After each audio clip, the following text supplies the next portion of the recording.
ब्रह्मसूत्र ग्रंथ में page number 428 और 428 पेज के ऊपर से 5 नंबर की पंक्ति है। एक शब्द छोड़कर आया आगे, तस्याः एव प्रतिज्ञायाः सिद्धिं सूचयति एतत् लिंगम् यत् महतो भूतस्य द्रष्टव्यस्य भूतेभ्यः समुत्थानं विज्ञानात्म भावेन कथितम् इति आस्मरथ्य आचार्यः मन्यते। मिल गया पंक्ति? आइए भाई, तो बात यह चल रही है प्रथम अध्याय चतुर्थ पाद, और चतुर्थ पाद का यह 6 नंबर का अधिकरण है। इस अधिकरण का नाम वाक्यान्वयाधिकरणम, और इस अधिकरण का विचार विषय वाक्य है आत्मा व अरे द्रष्टव्य श्रोतव्य मंतव्य निधिध्यासितव्य इत्यादि। तो द्रष्टव्य के रूप में परमात्मा का ही प्रतिपादन हुआ है, इस बात का निर्णय करने के लिए इस अधिकरण की प्रवृत्ति हुई है। किंतु पूर्व पक्ष ने कहा था कि द्रष्टव्य के रूप में परमात्मा का निर्देश न मानकर जीव का ही कथन हो रहा है, ऐसा श्रुति का अभिप्राय मानना चाहिए। क्यों? इसलिए कि उस प्रकरण के प्रारंभ में उपक्रम में जीव का निर्देश हुआ है, न वा अरे पत्युः कामाय इत्यादि के रूप में, और फिर वहीं पर आगे जाकर आत्मा वा द्रष्टव्य ऐसा आया है, अतः जीव का ही द्रष्टव्य के रूप में निर्देश होना चाहिए, ऐसा पूर्व पक्ष ने कहा था। और फिर उस पूर्व पक्षी का खंडन कर दिया। किंतु उस पूर्व पक्षी ने और एक हेतु बताया था, ऐसे 3 हेतु बताए थे। उसमें नंबर 2 का हेतु ये था कि इदम महद्भूतम अनंतम अपारम विज्ञानगण एव एतेभ्य भूतेभ्य समुत्थाय तानेव अनुविनश्यति न प्रेत्य संज्ञास्ति इति। तो ये जो श्रुति है उसी प्रकरण में बता रही है कि यह जो अनंत अपार परमात्मा वही जीव के रूप में भूतों से समुत्थान को पाया है, ये श्रुति बता रही है। तो जीव के रूप में वो वही परमात्मा भूतों के निमित्त से समुत्थान हुआ है, अभिव्यक्त हुआ है जीव के रूप में। अतः जीव का निर्देश हुआ होने के कारण आत्मा व द्रष्टव्य इत्यादि में भी उस जीव का ही प्रतिपादन मानना चाहिए, ऐसा पूर्व पक्ष ने दूसरा हेतु को लेकर बताया था। किंतु अब कहा जा रहा है कि यह जो श्रुति है एतेभ्य भूतेभ्य इत्यादि, इस श्रुति ने जो बताया है कि वह परमात्मा ही भूतों के निमित्त से, पंचमहाभूतों के निमित्त से, शरीर आदि के निमित्त से अभिव्यक्त हुआ है, जैसे कि प्रतिबिंबित हुआ है जीव के रूप में। किंतु यह जो कथन है वह कथन आत्मा का ही, जीव का ही साक्षात्कार करना चाहिए, इस अभिप्राय से नहीं है। अपितु यह जो कथन है वह प्रतिज्ञा सिद्धि के लिए है, ऐसा कहा जा रहा है। अब ये जो प्रश्न था कि एतेभ्य भूतेभ्य, इसके द्वारा जीव का कथन हुआ होने के कारण द्रष्टव्य के रूप में जीव को ही मानना चाहिए, ऐसा जो शंका थी, उस शंका का उत्तर देने के लिए पुनः वही 3 सूत्र आ रहे हैं। आश्मरथ्याचार्य का मत, औडुलोमी आचार्य का मत और काशकृष्ण आचार्य का मत। तो उसमें जो प्रथम मत है अश्मरथ्याचार्य का मत, उनका यह कहना है कि उस प्रकरण में जो प्रतिज्ञा हो चुकी है, कर चुकी है श्रुति ने, कि आत्म तत्व का विज्ञान हो जाने से सब कुछ विज्ञान होता है, इस प्रतिज्ञा की सिद्धि के लिए वो कहा है क्या, एतेभ्य भूतेभ्य समुत्थान इत्यादि जो बताया है कि वह भूतों के निमित्त से जीव ही अभिव्यक्त हुआ है, ये जो बात बताई है वो इसलिए बताई है कि वो प्रतिज्ञा की सिद्धि के लिए, क्योंकि एतेभ्य भूतेभ्य समुत्थानम, या है ना, क्या है वो श्रुति, एतेभ्य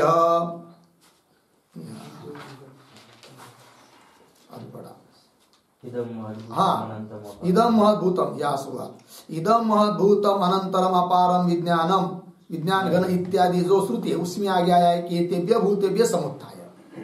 तो ये जो श्रुति है वो जीव को ही अभिव्यक्त बता रही है, अर्थात जीव का और परमात्मा का अभेद ही बताया जा रहा है, क्योंकि परमात्मा ही जीव के रूप में समुत्थान पाप आया हुआ है, तो अभेद बताया है, और अभेद बताया है तभी यह प्रतिज्ञा सिद्ध होती है। तो यह प्रतिज्ञा सिद्ध होने के लिए यह लिंग है, हेतु है, ऐसा कहना है आश्मरथ्य आचार्य का। वही मत अभी चल रहा है, भाष्य पंक्ति में देखेंगे क्या कह रहे हैं कि जो अभी मैंने पंक्ति पढ़ी थी कि तस्या एव प्रतिज्ञाय सिद्धिम सूचयति एतत् लिंगम, यह लिंग उसी प्रतिज्ञा की सिद्धि को सूचित कर रहा है। तो कौन प्रतिज्ञा? वो प्रतिज्ञा का उत्पादन ऊपर दो पंक्ति के ऊपर किया था, आत्मनि विदिते सर्वम विदितम भवति इदम सर्वम यदयम आत्मा इत्यादि के रूप में प्रतिज्ञा की है कि आत्म तत्व का ज्ञान होने से सब कुछ सबका ज्ञान हो जाता है। और वह प्रतिज्ञा का उपादन सिद्ध करने के लिए बीच में तीन हेतु भी बताए हैं, उपपादितम च इत्यादि पंक्ति से। क्या कि सर्वस्य नाम रूप कर्म प्रपंच से एक प्रसवत्वात् एक प्रलयत्वात् दो, और दुंदुभ्यादि दृष्टान्तैहि च कार्य कारणयोः अव्यतिरेक प्रतिपादनात्, अभेद का प्रतिपादन हुआ होने से उपपादितम, जो प्रतिज्ञा श्रुति ने की है वो प्रतिज्ञा का उपपादन हो जाता है। फिर आगे कह रहे हैं तस्याः एव प्रतिज्ञायाः सिद्धिम, अभी की पंक्ति। तो तस्याः के पूर्व में एक वाक्य लिखते हैं अवतरण के रूप में, क्या? प्रतिज्ञां व्याख्याय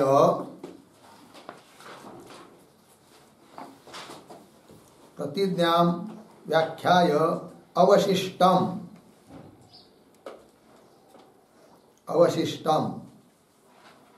कंस में लिखिए सूत्रस्थ शेष भागम, सूत्रस्थ शेष भागम कंस बंद व्याचष्टे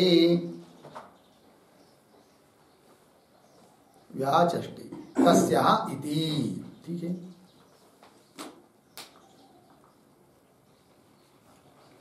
तो क्या हुआ?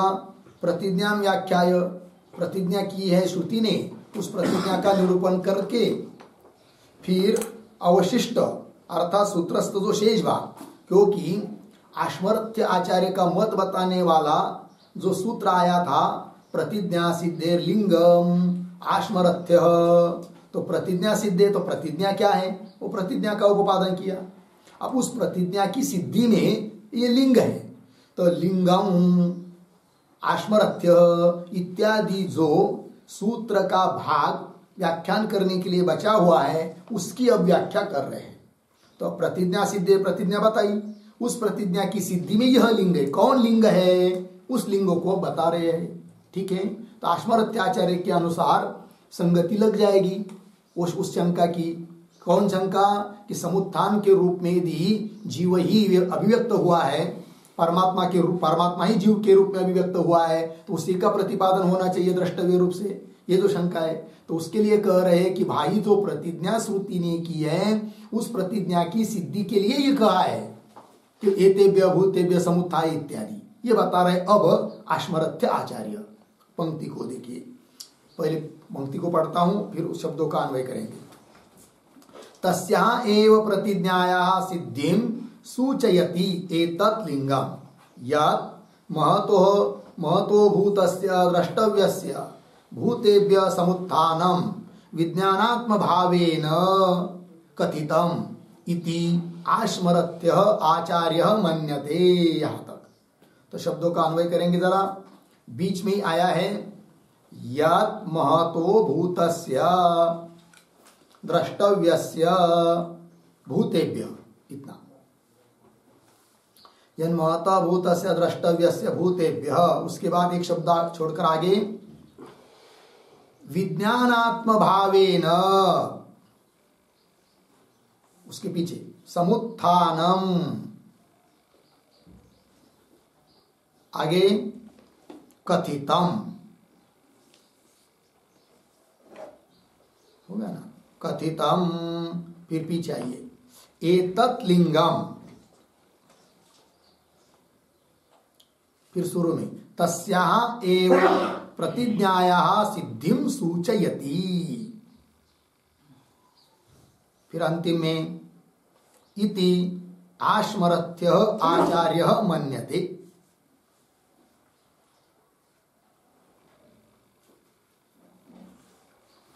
देखो भाई, यत् महतः भूतस्य द्रष्टव्यस्य, जो महान भूत अर्थात सत्य स्वरूप परमात्मा जो कि द्रष्टव्य के रूप में बताया है कि नहीं, तो महतः भूतस्य द्रष्टव्यस्य परमात्मनः इत्यर्थः, क्या जी, वो परमात्मा का ही, आगे विज्ञानात्म भावेन, विज्ञानात्म भावेन जीव भावेन, जीव के रूप में क्या, समुत्थानम, समुत्थान बताया है कि नहीं, तब क्या भूत, यन महतः भूतस्य द्रष्टव्यस्य, उस परमात्मा का ही क्या जी, भूतेभ्यः विज्ञानात्म भावेन समुत्थानम, भूतों से, भूतों के निमित्त से, पंचमहाभूत और पंचमहाभूतों का कार्य, ये स्थूल शरीर आदि, इनके निमित्त से,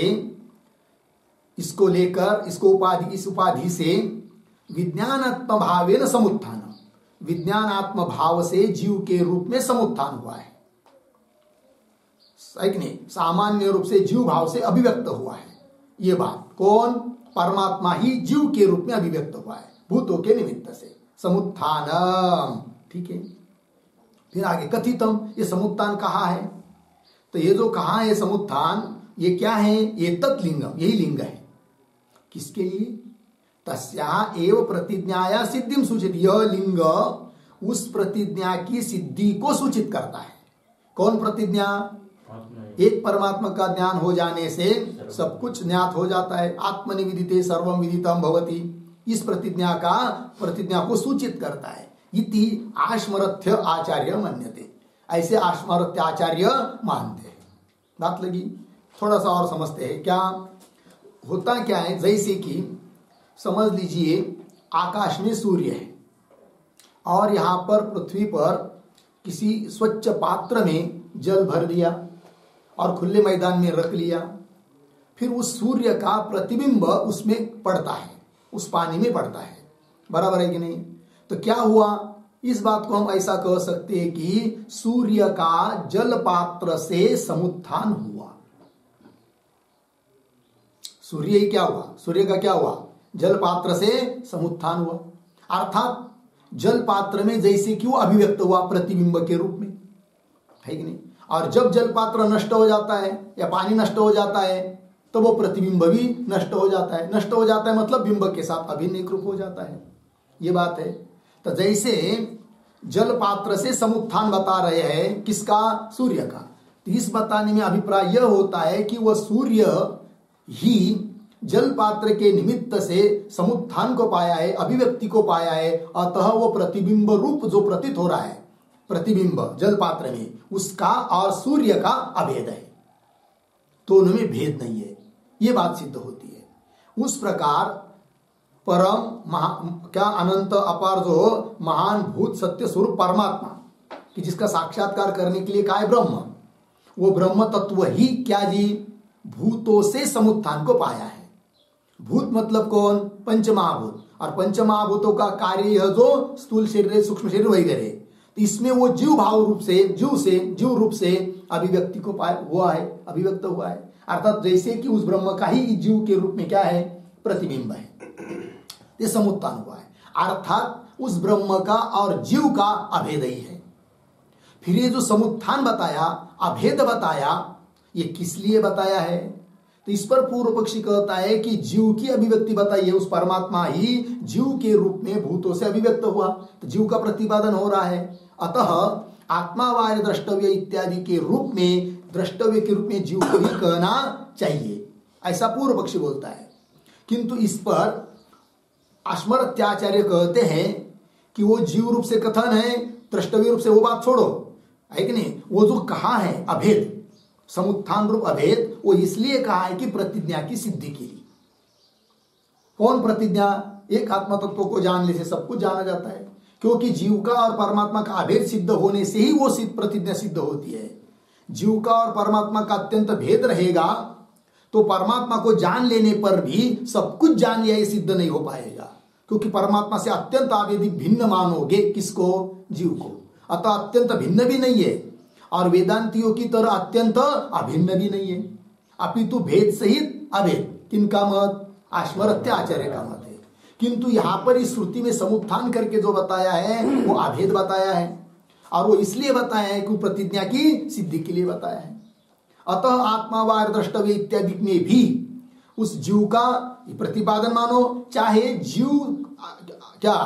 जीव और परमात्मा का जो अभेद अंश है उसको लेकर परमात्मा का कथन मानो, उससे कोई फर्क नहीं पड़ने वाला है, क्योंकि जीव और परमात्मा का भेद भी सत्य है और कुछ अंश को लेकर अभेद भी सत्य है। ऐसा आश्वरत्य आचार्य का मत है। लग गया पंक्ति? तो देखिए इस पंक्ति का अर्थ पुनः बताता हूं। यत् महत भूतस्य द्रष्टव्यस्य, महान भूत मतलब सत्य स्वरूप परमात्मा का ही, भूतेभ्य, भूत जो शरीरादिक है उनसे, विज्ञानात्म भावेन समुत्थान, विज्ञानात्म विज्ञू के रूप में समुत्थान। यहां पर समुत्थान शब्द का तात्पर्यात्मक जो अर्थ निकलता है उसको लिख लीजिए। समुत्थानम बराबर अभेदाभिधानम, अभेदाभिधानम, अभेद अभिधानम,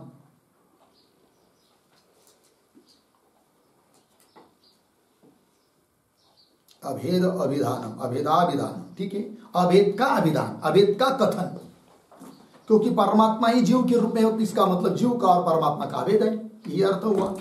तो समुत्थानम कथितम जो कहा गया है वो क्या है? अभेद अभिधान ये क्या है? ये तत्लिंगम, यह लिंग है। किसका लिंग है? चिन्ह है, हेतु है। तस्याः एव प्रतिज्ञायाः सिद्धिं सूचयति। यह लिंग, यह हेतु, यह अभेद कथन उस प्रतिज्ञा की सिद्धि को सूचित करता है। इति आश्मरथ्य आचार्य मन्यते, ऐसा आश्मरथ्य आचार्य कहते हैं। अब लग गया पंक्ति पूरी। अब आगे चलिए, बोलेंगे भाई यह समुत्थान रूप अभेद का कथन न किया होता तो क्या प्रतिज्ञा सिद्ध नहीं होती क्या? तब कह रहे हाँ नहीं होती प्रतिज्ञा सिद्ध। यदि भेद रहता तो परमात्मा को जान लेने पर भी जीव को जान लिया ऐसा सिद्ध नहीं होगा ना। जैसे परमात्मा को जान लेने से जगत को जान लिया हो जाता है, क्योंकि परमात्मा और जगत कार्य कारण भाव होने से कार्य जो जगत वो परमात्मा से भिन्न है नहीं है। दूसरी बात अध्यस्त है जगत, अध्यस्त पदार्थ अधिष्ठान से अतिरिक्त होता नहीं है। अतः परमात्मा को जान लेने से सब कुछ जगत जैसे कि जान लिया, किंतु जीव को अत्यंत भिन्न मानेंगे तो उसका जानना नहीं हो पाएगा। उसका जानना तब हो पाएगा जब उस जीव का परमात्मा के साथ अभेद रहेगा। तो वही कह रहे अभेदे ही सती एक विज्ञानेन सर्व विज्ञानम प्रतिज्ञातम अवकल्पते इति। मिल गया ना?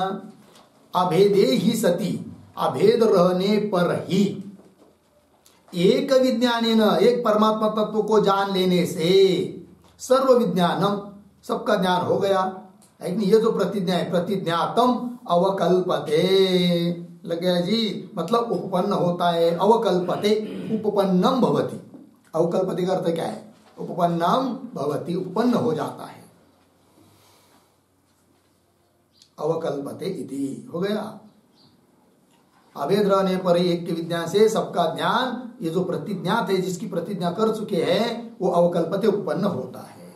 लगे इतना? ये बता दिया भाई आश्मरथ्य आचार्य के मत को लेकर।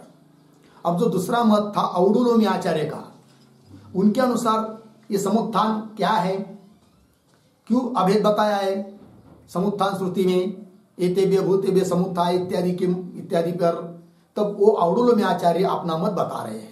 ठीक है, सूत्र की संगति पुनः इधर लगाएंगे। दूसरा सूत्र औडुलोमी आचार्य का कहना, ठीक है। और औडुलोमी आचार्य का सिद्धांत क्या है कि संसार दशा में भेद और मोक्ष दशा में अभेद। यद्यपि संसार सत्य है, भेद भी सत्य है कि नहीं? नाम रूप वाला जीव है, अतः जीव और परमात्मा का भेद सत्य ही है, किंतु वह भेद संसार दशा में है और मोक्ष दशा में अभेद मानते हैं, ऐसा उनका कहना है। ठीक है, तो उनके सिद्धांत के अनुसार अब इसकी संगति कैसी लगाओगे तब बता रहे। उत्क्रमिष्यतः एवं भावात् इति औडुलोमी। उत्क्रमिष्यतः जीवस्य है कि नहीं? उत्क्रमण को प्राप्त होने वाला जो जीव, पहले तो जीव कैसा है? कलुषित है, देहादि के साथ, देहादि संगात के साथ उसका तादात्म्य होने से कलुषित रहता है। और जब वह ज्ञान ध्यान आदि करता है और निर्मल स्वच्छ हो जाता है तब, और उसके बाद फिर जब कभी उसका उत्क्रमण होता है, इस शरीर को छोड़कर जाता है, मर जाता है, तो उस जीव का जब उत्क्रमण होता है तब एवं भावात मतलब वो परमात्मा स्वरूप हो जाता है, अभेद को प्राप्त होता है। उस अभेद को बताने के लिए, भावी अभेद को बताने के लिए ये समुत्थान बताया है, अर्थात जीव का परमात्मा का अभेद बताया है। ऐसा कह रहे हैं कौन? औडुलोमी आचार्य। ठीक है, उत्क्रमिष्यत एवं भावात् इति औडुलोमी, उन्हीं का मत आगे दे रहे हैं आगे के पंक्ति में। उत्क्रमिष्यतः विज्ञानात्मनः ज्ञान ध्यानादि सामर्थ्यात् सप्रसन्नस्य परेणात्मना ऐक्य संभवात् इदम् अभेदादिधानम् इति औडुलोमी आचार्य मन्यते। ठीक है, शब्दों का थोड़ा अन्वय करेंगे। उत्क्रमिष्यतः, एक शब्द छोड़कर आगे, ज्ञान ध्यानादि सामर्थ्यात् सप्रसन्नस्य, फिर पीछे विज्ञानात्मनः, आगे परेण आत्मन, आगे सरल है। ठीक है, देखो भाई अर्थ। तो उत्क्रमिष्यतः ये विशेषण है विज्ञानात्मनः का। तो उत्क्रमिष्यतः, लेकिन कब, कैसा? ज्ञान ध्यानादि सामर्थ्यात् सप्रसन्नस्य विज्ञानात्मनः, है कि नहीं? उत्क्रमण करने वाला ऐसा जो कि ज्ञान ध्यानादि के सामर्थ्य से सप्रसन्न हुआ है, सम्यक रूप से प्रसन्न हुआ है, ऐसा जो विज्ञान आत्मा अर्थात जीव। तो विज्ञान आत्मनः, ऐसे जीव का परेण आत्मना, परेण आत्मना मतलब परमात्मा, उस परमात्मा के साथ ऐक्य संभवात्, ऐसे जीव का उस परमात्मा के साथ उत्क्रमण के बाद क्या होता है? ऐक्य होता है। ऐक्य संभवात्, एवं भावात आया ना सूत्र में, एवं भावात मतलब ऐक्य संभवात्। इदम अभेदाभिधानम, यह अभेद का अभिधान है। यह अभेद का विधान मतलब कौन सा अभेद का विधान?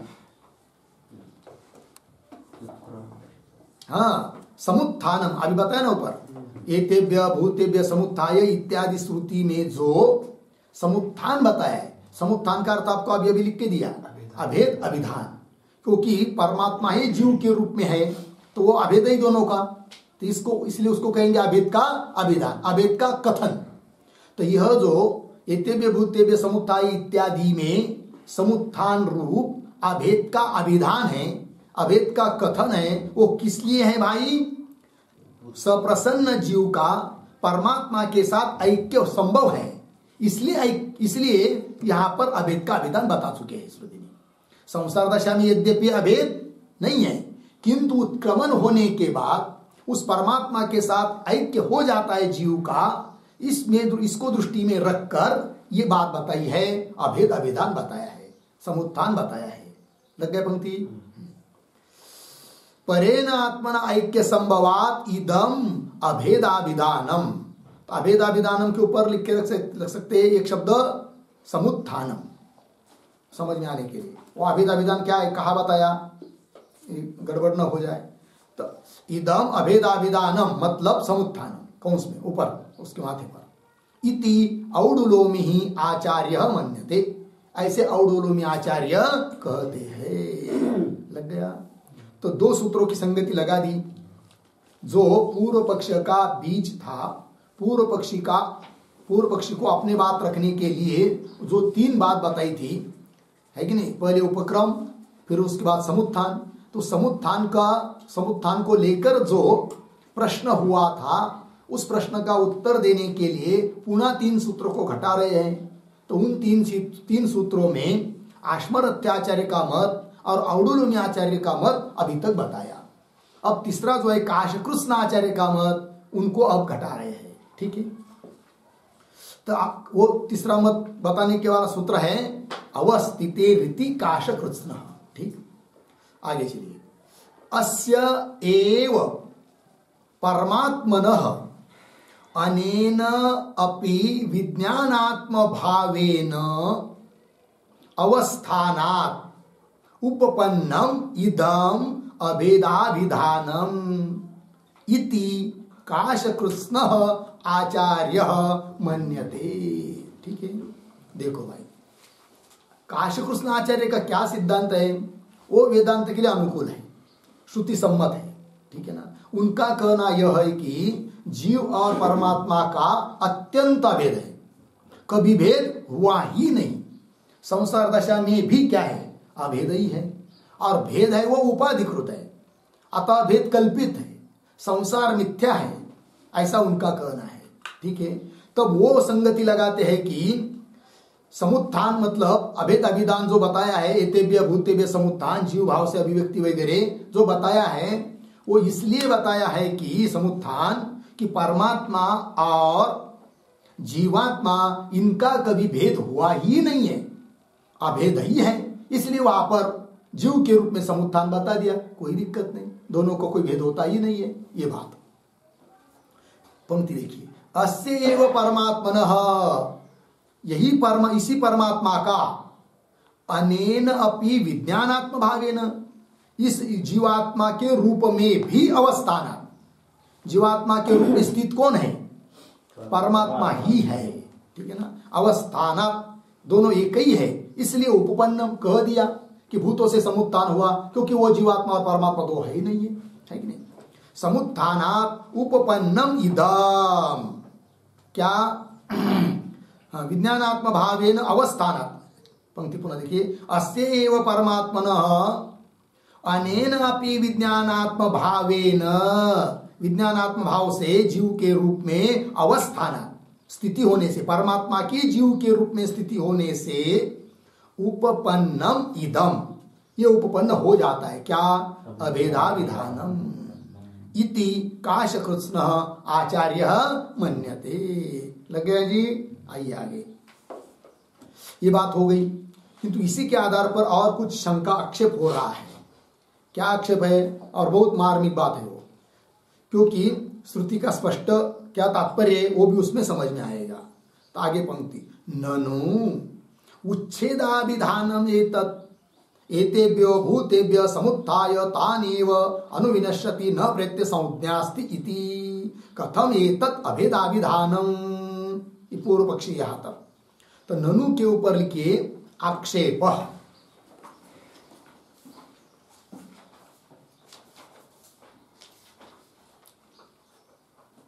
आक्षेप। ठीक है, अब देखो भाई, और इस आक्षेप को, आक्षेप करने वाले का अभिप्राय क्या है, इस बात को समझने के लिए ननु के पूर्व में एक वाक्य लिखते हैं अवतरण के रूप में। उद्धरण चिन्ह में एतेभ्य भूतेभ्य समुत्थाय, उद्धरण चिन्ह बंद,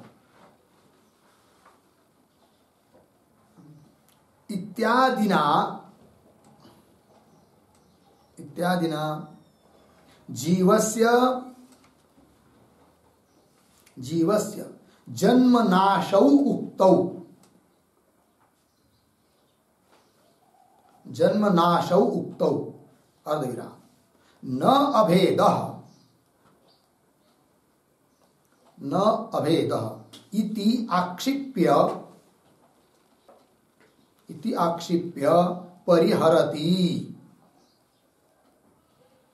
परिहरति ननु इति।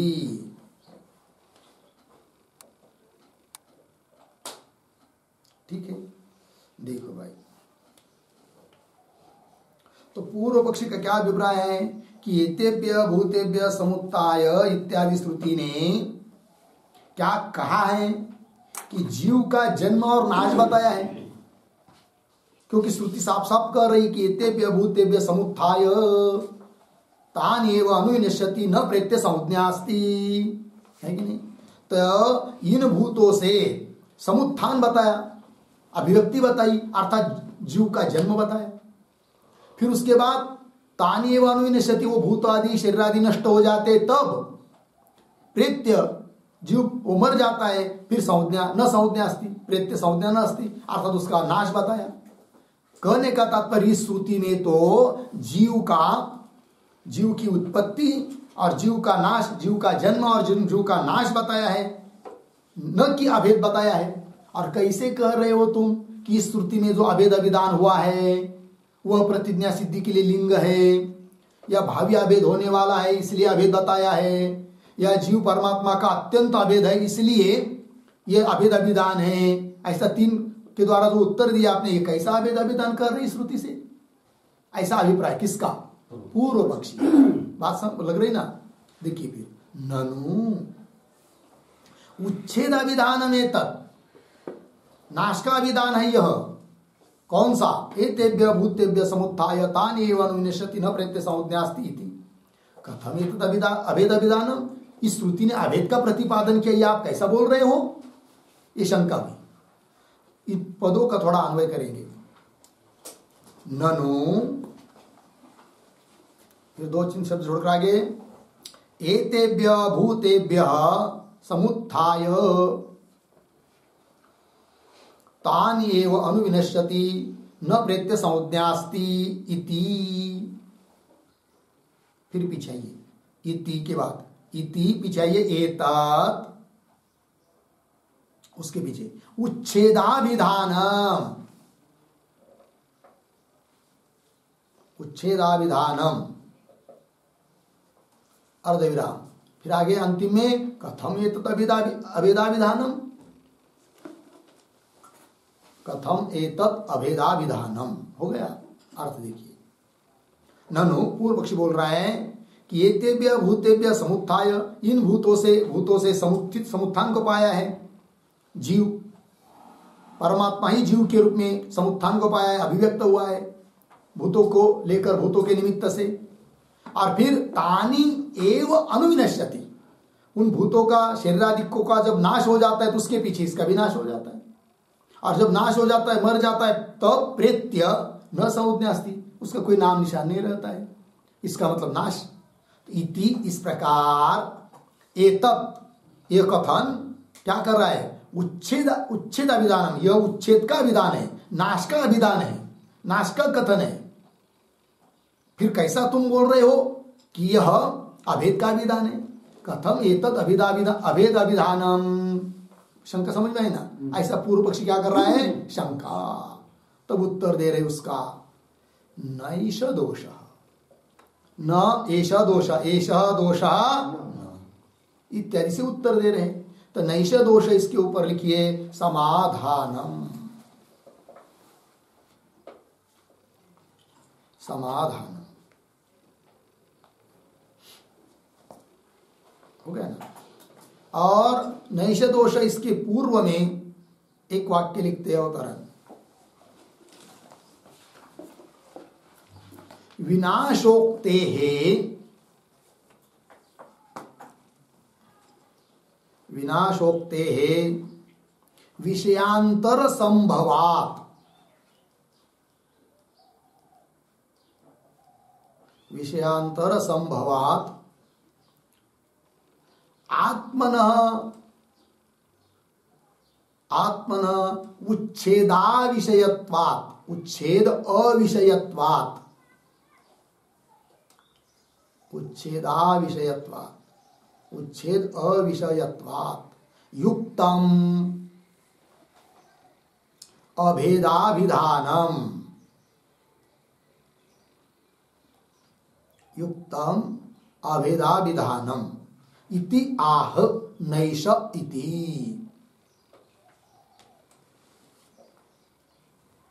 ठीक है, न ऐसा इति अर्थ देखिए भाई। तब सिद्धांती उत्तर दे रहे हैं कि यह कोई दोष नहीं है, अर्थात इसमें कोई जीव का विनाश बताया है ऐसा नहीं। फिर किसका विनाश बताया है? तब कर रहे विनाश उक्ते, जो विनाश की उक्ति है कि नहीं, तानि एव अनुविनश्यति न वृत्ति संज्ञा अस्ति इत्यादि। तो विनाश उक्ति का विषय अन्य है, जीव उसका विषय नहीं है, विषयांतर संभवात। और आत्मन उच्छेद अविषयत्वात्, और आत्मा उच्छेद का विषय नहीं है, उच्छेद का विषय दूसरा ही है। तो आत्मन उच्छेद अविषयत्वात्, आत्मा उच्छेद का विषय नहीं, इसलिए युक्त ही है जो कहा हमने, क्या? अभेद अभिधान। इस श्रुति में अभेद का विधान है जो बताया वो उचित ही है। अब कैसे इन सब बात को बता रहे कि फिर विनाश का विषय कौन है, फिर अभेद का अभिधान ही कैसा है, एक एक बात। नैष दोष विशेष विज्ञान विनाशाभिप्रायम एतत् विनाशाविधानम अर्धविराम न आत्मोच्छेदाभिप्रायम, या तक। ठीक है, तो ये जो पंक्ति पढ़ा हूं इन शब्दों का थोड़ा अन्वय।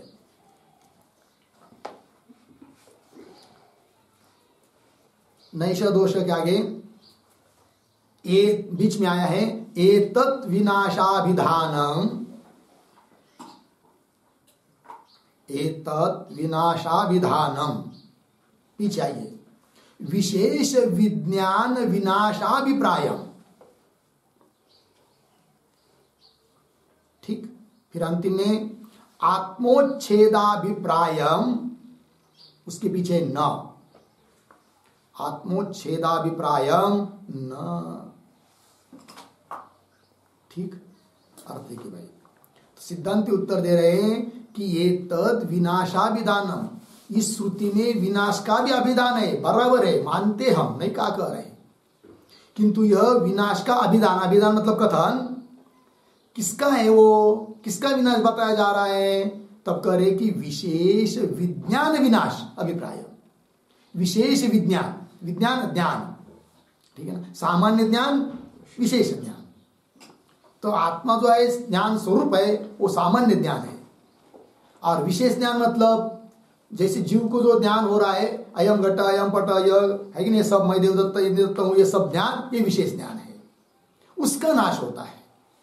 ठीक है ना, ये कह रहे जैसे कि उदाहरण समझना हो तो जागृत स्वप्न सुषुप्ति, तो जागृत और स्वप्न में जो ज्ञान है वो विशेष ज्ञान है, और सुषुप्ति अवस्था में इन सब विशेष ज्ञान का नाश हो जाता है सुषुप्ति में। फिर इसका मतलब आत्मा का ही नाश हुआ सुषुप्ति में, ऐसी बात है क्या? नहीं, सामान्य रूप से तो ज्ञान तो ही आत्मा ज्ञान स्वरूप सुषुप्ति में भी है, किंतु विशेष ज्ञान का क्या हुआ? नाश हुआ। उस प्रकार ब्राह्मी स्थिति में जब मोक्षावस्था प्राप्त हो जाती है तब विशेष विज्ञान का नाश बताया है, क्योंकि तानी एव अनुविनश्यति, इन भूतों का शरीरादिकों का नाश हो जाता है तो उसके बाद उसका नाश होता है, मतलब क्या? उस जीव के विशेष विज्ञान का नाश होता है, न कि जीव का नाश होता है। जीव का उच्छेद नाश होता है, यह बात नहीं है। लगी पंक्ति, अभी पंक्ति देखिए, एतत् विनाशाभिधानम, यह विनाश का अभिधान, विनाश का कथन, विशेष विज्ञान विनाशाभिप्रायम, विशेष प्रकार का जो विज्ञान ज्ञान है उस विनाश के अभिप्राय से है, और किसके अभिप्राय से नहीं है? आत्मोच्छेदाभिप्रायम न, आत्मा का ही उच्छेद होता है, आत्मा का ही नाश हो जाता है, आत्मा का ही अत्यंतवा हो जाता है, इस अभिप्राय से वह विनाश का कथन नहीं है। लग गया पंक्ति? तो फिर बोलेंगे भाई सिद्धांतियों को कोई कि ये तुमने अर्थ निकाला, ये कैसे निकाला, कैसा आपको पता चला कैसा अर्थ है करके?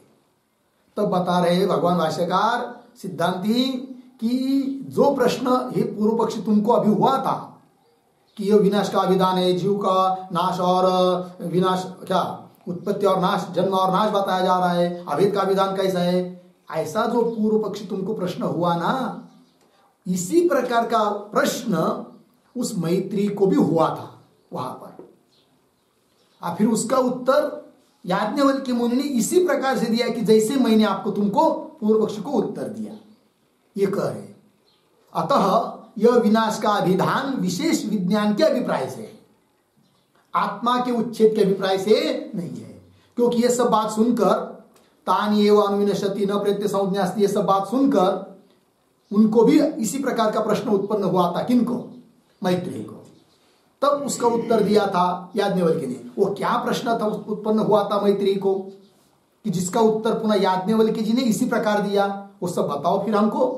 तब बता रहे, देखिए, अत्र एव, मिल रही पंक्ति, अत्र एव मां भगवान अमुमुहन न प्रेत्य संज्ञा अस्ति इति पर्यनुयुज्य स्वयमेव श्रुत्या अर्थांतरस्य दर्शितत्वात्। ठीक है, तो इतने शब्दों का थोड़ा अन्वय करेंगे भाई। तो भगवान शब्द आया, वहां से पकड़ेंगे, भगवान। फिर उसके बाद एक दो शब्द छोड़कर प्रेत्य संज्ञा, उसके पीछे न, आगे अस्ति, प्रेत्य संज्ञा न अस्ति। फिर शुरू में आइए, वाक्य के शुरू में, अत्र एव मां, एक शब्द छोड़कर अमुमुहन। फिर दो तीन शब्द छोड़कर आगे इति पर्यनुयुज्य, आगे एक शब्द छोड़कर श्रुत्या, पीछे स्वयं एव, आगे अर्थांतरस्य दर्शितत्वात्, अर्थांतरस्य दर्शितत्वात्। ठीक है, देखो भाई, तो मैत्री कर रही है याज्ञवल्क्य मुनि को, भगवान, हे भगवान, क्या जी, प्रेत्य संज्ञा न अस्ति, मरने के बाद कोई संज्ञा नहीं रहती है, इस प्रकार कहकर आप क्या कर रहे हो? अत्र एव, इसी वाक्य में, मां अमुमुहन, आप मुझे मोह में डाल रहे हो, भ्रम में डाल रहे हो। क्योंकि एक बार कहते हैं कि आत्मा का नाश नहीं होता है, अविनाशी है, नित्य है, ऐसा सब बताते हो, और इधर कह रहे हो कि मरने के बाद न प्रेत्य संज्ञा अस्ति, तो मुझे आप भ्रम में डाल रहे हो, मोह में डाल रहे हो। ऐसा याज्ञवल्क्य ने, मैत्रेय ने याज्ञवल्क्य जी को पूछा, अमुमुहन। आगे इति पर्यनुयुज्य, ऐसा आक्षेप करके, मैत्रेय ने ऐसा आक्षेप किया है। फिर आक्षेप करने के बाद, शंका करने के बाद, श्रुत्या स्वयं एवं अर्थांतर से दर्शितत्वात्, श्रुति ने स्वयं ही अर्थांतर दिखाया। किस बात का? न प्रेत्य संज्ञा अस्ति इत्यादि जो है कि नहीं, संज्ञा नहीं रहती है मरने के बाद इत्यादि जो बताया ना, उसका अर्थांतर बताया, वो अन्य विषयक है। इस बात को स्वयं श्रुति ने बताया है कि उसका अभिप्राय विशेष विज्ञान का विनाश के अभिप्राय से है। यह स्वयं श्रुति ने वहां पर बताया है, न कि आत्म उच्छेद के अभिप्राय से है। तो कौन वाक्य से श्रुति करे, क्या तात्पर्य है, वो आगे आ रहा है, न इत्यादि से। किंतु ये जो पंक्ति पढ़ी हम लोगों ने अभी अभी, इस पंक्ति का अर्थ थोड़ा सा लिख लेते हैं हम लोग। तो लिखेंगे उद्धरण चिन्ह में, न प्रेत्य संज्ञा अस्ति, न प्रेत्य संज्ञा अस्ति, उद्धरण चिन्ह बंद, बराबर मृतस्य संज्ञा नास्ति, मृतस्य संज्ञा नास्ति, कौंस में लिखिए, मरे हुए को ज्ञान नहीं होता है, मरे हुए को ज्ञान, मरे हुए को ज्ञान नहीं होता है, कौंस बंद। आगे प्रतीक अत्र एव,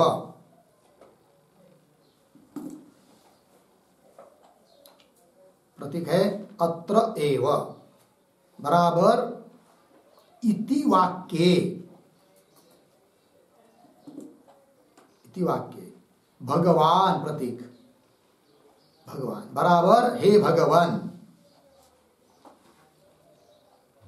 फिर आगे प्रतीक मां बराबर माम, मां बराबर माम। फिर आगे प्रतीक अमुमुहन, अमुमुहन बराबर मोहितवान असि, मोहितवान असि पूर्ण विराम। इति पर्यनुयुज्य, इति पर्यनुयुज्य बराबर आक्षिप्य, आक्षेप हो गया। चलिए भाई, तो क्या देखिए, तो न प्रेत्य संज्ञा अस्ति मतलब मृत से मरे हुए की कोई संज्ञा नहीं होती है।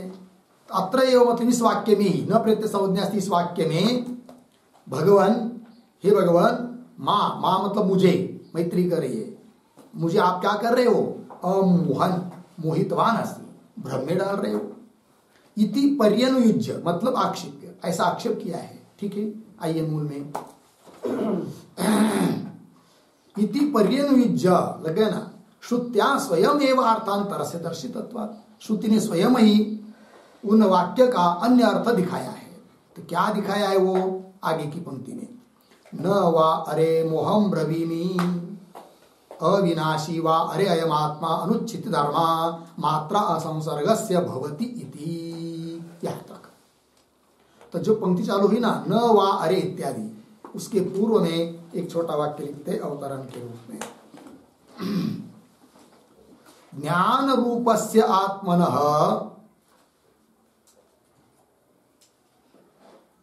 ज्ञान रूपस्य आत्मनः ज्ञानाभावे, ज्ञानाभावे कौंस में लिखिए, न प्रेत्य संज्ञा अस्ति इति उक्ते,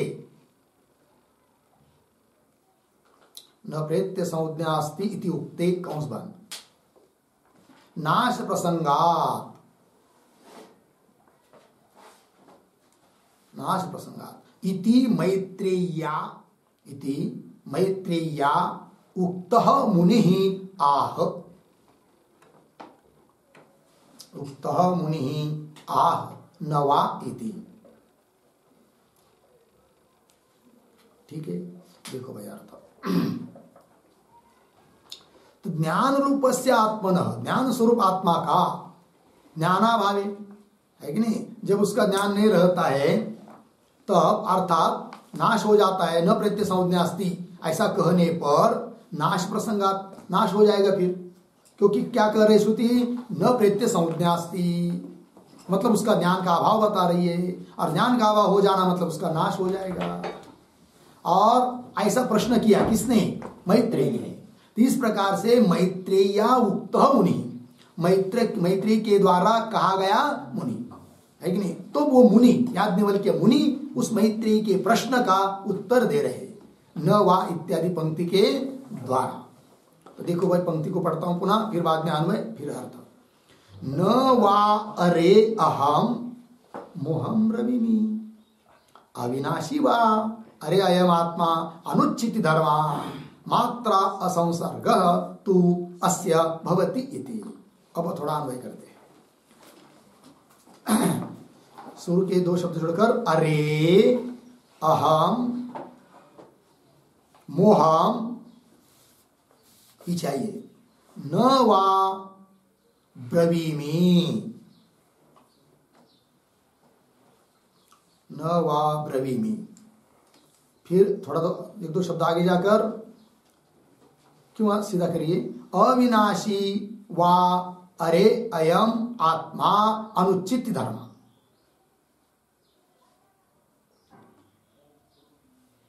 अनुचित धर्म तक आ गए। फिर आगे तू अस्य, थोड़ा आगे जाकर ना, तू अस्य पीछे मात्रा असंसर्ग भवति, मात्रा असंसर्ग भवति। ठीक है, देखो भाई अर्थ। तो याज्ञवल्क्य मुनि बोल रहे मैत्री को, अरे मैत्री अहम मोहम नवा ब्रवीमी, मैं तुमको मोह मतलब मोह कारक वाक्य नहीं बोल रहा हूं।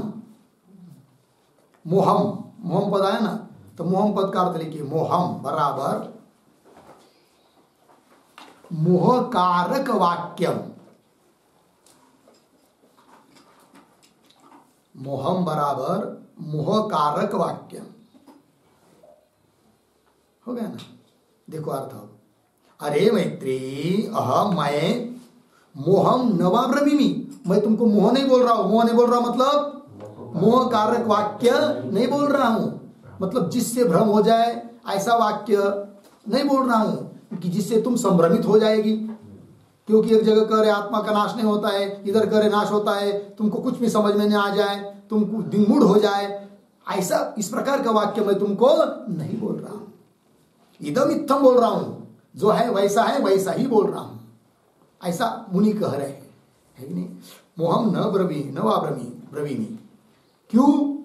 अविनाशी वा, अरे अयम आत्मा, अरे अयम आत्मा अविनाशी अनुच्छित्ति धर्म। यह आत्मा कैसा है? अविनाशी है। और कैसा है? अनुच्छित्त धर्म है। अविनाशी मतलब नाश अयोग्य, नाश नहीं होता है, उसका नाश करने का कोई हेतु नहीं है, अतः अनुच्छित्त धर्म, इसलिए नाशवान नहीं है। तो दो शब्द है, समान जैसे लग रहे हैं, अविनाशी और अनुच्छित्त धर्म, किंतु दोनों में अंतर है। क्या अंतर है? तो लिखते थे थोड़ा उस पर। अविनाशी बराबर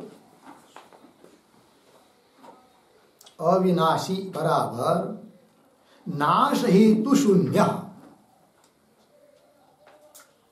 नाश हेतु शून्य बराबर विनाश अयोग्यत्वम, विनाशायोग्यत्वम अर्धेरा। अतः उच्छित्ति धर्मा बराबर नाशवान न भवति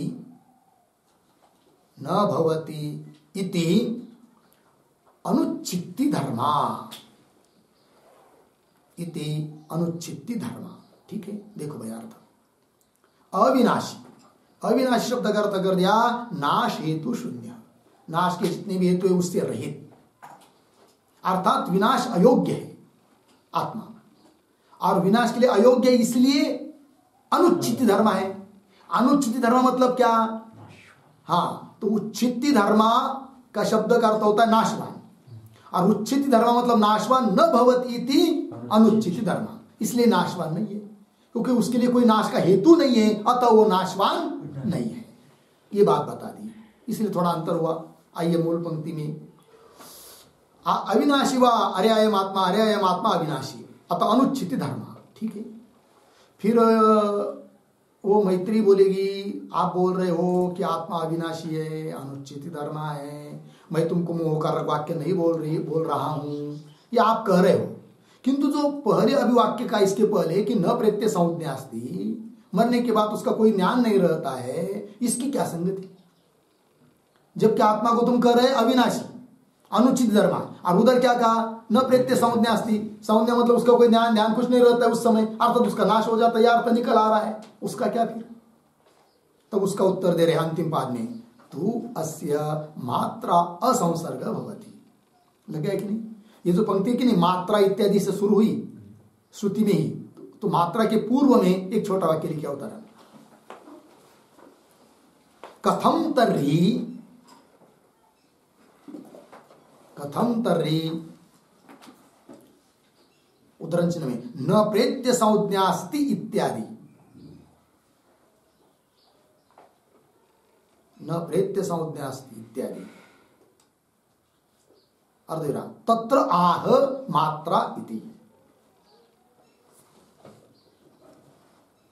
तत्र आह मात्रा इति, ठीक है। देखो भाई, तो मैत्री बोलेगी फिर आत्मा यदि अविनाशी है, अनुच्छित धर्म है, तो न प्रत्यय संज्ञास्ति, इसके संगति कैसे लगाओगे? तब उस पर बोल रहे मुनि, क्या तू अस्य मात्रा असंसर्ग भवति, लग गया कि नहीं? अर्थ देखिए भाई, तू परंतु अस्य जीव जो कि परमात्मा भाव को प्राप्त हो चुका है उस समय प्रेत्य मोक्ष दशा में मात्रा असंसर्ग भवति। मात्रा इंद्रियादिक, इंद्रिय प्राण वगैरह है कि नहीं, उन सब का संबंध उसके साथ नहीं रहता है। देह इंद्रियादिकों का संबंध उस समय उसके साथ नहीं रहता है, अर्थात विशेष ज्ञान का उच्छेद होता है। इसका मतलब सामान्य ज्ञान रूप से वो रहता ही नहीं, नाश हो जाता है, ऐसी बात नहीं। तो न प्रत्यय संज्ञा अस्ति, इसका अभिप्राय क्या निकला फिर कि मात्रा जो है इंद्रियादिक उनका उस समय है कि नहीं मोक्ष अवस्था में परमात्मा के भाव प्राप्त होने पर उन इंद्रियादिकों का संबंध उसके साथ नहीं रहता है, किंतु अपने महिमा से ये है परमात्मा रूप से, ये कहना लग गया ना। तो दोनों बात बैठ गई। फिर तू अस्य मात्रा असंसर्ग भवति इति लग गया। तो बोलेंगे भाई ठीक है, तो कुल मिलाकर तात्पर्य बताओ क्या निकला। तब कह रहे एतत् उत्तम भवति।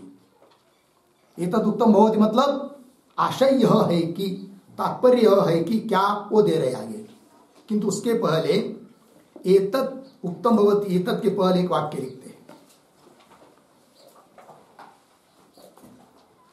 कथम एतावता, कथम एतावता मिथो विरोध समाधि, मिथो विरोध समाधि इति आशंक्य, इति आशंक्य श्रुति तात्पर्यम आह, श्रुति तात्पर्यम आह एतत् इति। ठीक है, देखो भाई, अब कोई पूछेगा कि भाई आपने तो बता दिया वो ऊपर की सब बात, किंतु कथम एतावता, एतावता इतने कहने से मिथो परस्पर का जो विरोध है उसका समाधि मतलब समाधान कथम, उसका समाधान कैसा हुआ जरा स्पष्ट करो।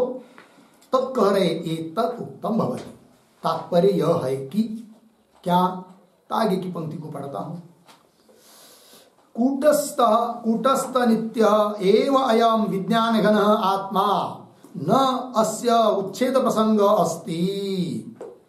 पूर्ण विराम, पहले इतने को पढ़ लेते हैं। देखो भाई, एतद उत्तम भवति के आगे अस्ति तक जो मैंने एक वाक्य पढ़ा उसका उन शब्दों का थोड़ा अन्वय करेंगे। एतद उत्तम भवति की बात आएंगे, दो शब्द छोड़कर आगे अयम, एक शब्द छोड़कर आगे आत्मा, अयम आत्मा, फिर पीछे आइए कूटस्थ नित्य एव, आगे विज्ञान घन, थोड़ा आगे अस्य उच्छेद प्रसंग, पीछे न अस्ति, न अस्ति, नास्ति। ठीक है, देखो भाई, तो क्या कर रहे हैं कि अयम आत्मा, यह जो आत्मा है ना वो कैसा है, कूटस्थ स्वरूप है, नित्य है, विज्ञान घन, ज्ञान ही का रस है, ज्ञान स्वरूप है, और अस्य उच्छेद प्रसंग न अस्ति, इसका उच्छेद मतलब नाश का प्रसंग है ही नहीं, नाश होता ही नहीं है कि नहीं। ये हुआ तात्पर्य किस वाक्य का, अविनाशी वारे अयम आत्मा। फिर न प्रत्यय संज्ञा अस्ति इत्यादि का क्या, तब आगे देखिए मात्रा भी तू अस्य भूतेन्द्रिय लक्षणाभि अविद्याकृताभि असंसर्ग विद्या भवति। इतना, तो इतने शब्दों का थोड़ा अन्वय करेंगे।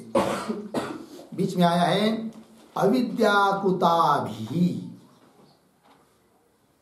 उसके पीछे आइए भूतेन्द्रिय लक्षणाभि, फिर उसके पीछे आइए मात्राभि तू अस्य, तू अस्य, फिर आगे असंसर्ग विद्या भवति। ठीक है, एक एक बात देखिए भाई, अविद्याकृताभि भूतेन्द्रिय लक्षणा भी मात्रा भी, अविद्या के द्वारा बनाए गए भूत इंद्रिय स्वरूप पंचमहाभूतों का कार्य इंद्रियादि है कि नहीं, फिर ये सब इंद्रिय रूप जो मात्रा ये देह प्राण वगैरह इंद्रिय वगैरह सब ऐसे मात्राओं के साथ अस्य असंसर्गः भवति विद्यया। अस्य जीवस्य है कि नहीं, जीव का कब, जब ब्राह्मी स्थिति को प्राप्त होता है तब, मोक्ष को प्राप्त होता है तब। अस्य असंसर्गः, असंसर्गः असंबंध, असंसर्ग का अर्थ क्या, असंबंध विद्या भवति, आगे सरल है, विद्या ब्रह्म विद्या है कि नहीं। तो ब्रह्म विद्या मतलब अहम ब्रह्मास्मि इत्याकारक ब्रह्म विद्या प्राप्त हो जाती है तब उस जीव का ब्राह्मी भाव प्राप्त हो जाता है उस जीव को, तब इस जीव के साथ जो पहले अज्ञान काल में अविद्या का कार्य जो भूत इंद्रियादि स्वरूप मात्रा उनके साथ जो संबंध था, संसर्ग था, वो रहता नहीं है, असंसर्ग भवति। इसलिए कहा कि न प्रेत्य संज्ञा अस्ति, क्योंकि इंद्रियादि जो नहीं रहे, जो कि विशेष ज्ञान के लिए कारण है, तब वो विशेष ज्ञान नहीं रहता है, किंतु सामान्य रूप से आत्मा अपनी स्थिति में रहता है मोक्ष दशा में, ये कह रहे हैं। लग गई पंक्ति, आगे चलिए। असंसर्ग विद्या भवति, हो गया ना, आगे चलिए। संसर्गाभावे च तत्कृतस्य विशेष विज्ञानस्य अभावात् न प्रेत्य संज्ञा अस्ति इति उक्तम इति, संगति लगा दी। देखो भाई, संसर्गाभावे, संसर्ग जब नहीं रहता है, संसर्ग संबंध किनके साथ, हाँ इंद्रियादि, इंद्रिय प्राण वगैरह जिसको मात्रा शब्द से कहते हैं, तो उनके साथ संसर्ग का अभाव हो जाता है तब तत्कृतस्य, तत्कृतस्य संसर्ग कृतस्य है कि नहीं, उस संसर्ग से होने वाला इंद्रियादि का जब संसर्ग संबंध रहता है तब होता है क्या, विशेष विज्ञान है कि नहीं। अब संसर्ग ही नहीं रहा तो विशेष विज्ञान का क्या हो जाता है, अभाव। तो संसर्गाभावे च तत्कृतस्य विशेष विज्ञानस्य अभावात्, संसर्ग के निमित्त से होने वाला जो विशेष विज्ञान, उस विशेष विज्ञान का अभाव होता है। अब उस अभाव को बताने के लिए, उस विशेष विज्ञान का नाश बताने के लिए श्रुति ने बताया है क्या, न प्रेत्य संज्ञा अस्ति इति उक्तम, है कि नहीं, अस्ति इति उक्तम इति, हो गया ना, ये बात बता दी। तब कुल मिलाकर क्या अर्थ तात्पर्य निकला, उस इति के ऊपर एक वाक्य लिखिए।